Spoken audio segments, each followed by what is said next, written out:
consume. Gentlelady is recognized. Thank you, Mr. Speaker. Today I rise with my colleague, Mr. Lamson of Texas, the sponsor of H.R. 2517, the Protecting Our Children Comes First Act, and urge my colleagues to support the reauthorization of the Missing Children's Assistance Act. I want to thank my colleague, Mr. Lamson, for his continued leadership on this issue. Mr. Lamson is founder of the Missing Children's Caucus and has worked tirelessly to support the National Center for Missing and Exploited Children. His passion for protecting our nation's children inspires others to get involved and work to create safe places for our young people, including on the Internet. This bipartisan reauthorization continues the work of the Department of Justice Office of Juvenile Justice and Delinquency Prevention Child Protection Divisions, Missing Children and Exploited Children's programs, including funding for the National Center for Missing and Exploited Children.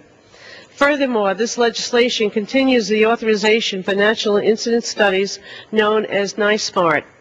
According to CRS, the first NISMART study provided the first nationally representative comprehensive data on the incidence of missing children.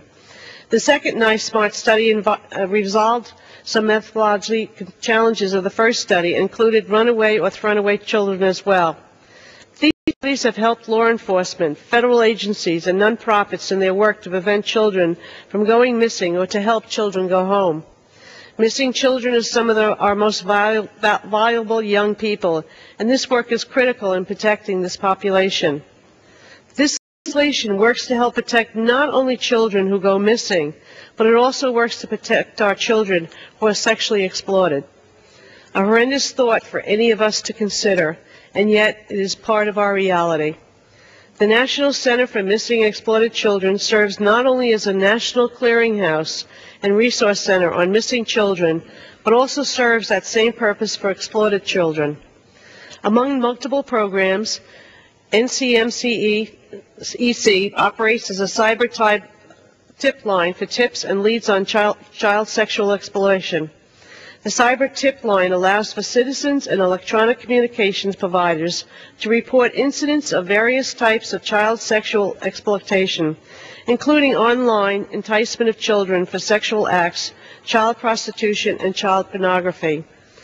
This reauthorization expands the reach of the cyber tip line to include categories of exploitation that connect with new technologies or activities.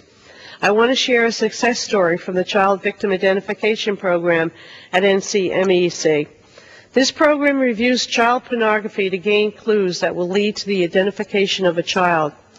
To this particular case in 2005, those reviewing these horrendous images also found images of a young boy partially clothed, including a photo of him in his Boy Scout uniform.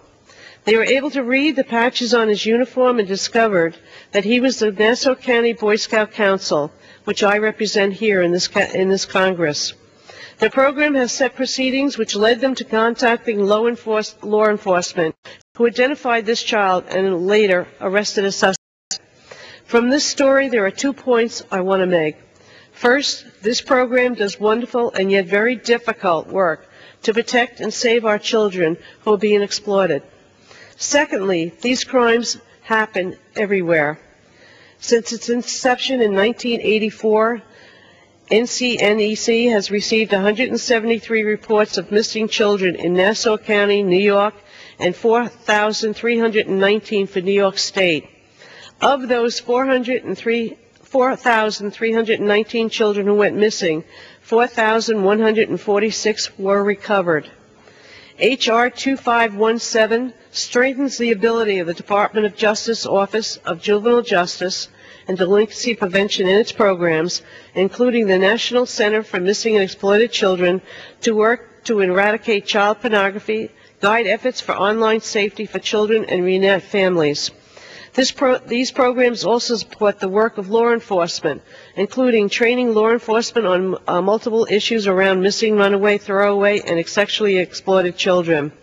The Federal Bureau of Investigation, the United States Marshals, the United States Postal Inspectors, and the Bureau of Immigration and Customs Enforcement all have detainees at the National Center for Missing and Exploited Children.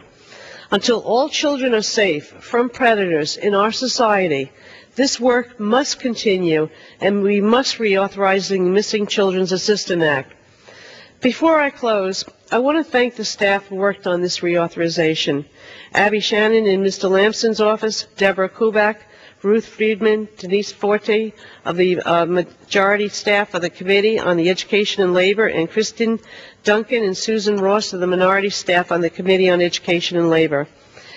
H.R. 2517 is a partisan effort, and I urge my colleagues to support the passage of this bill. With this, I reserve the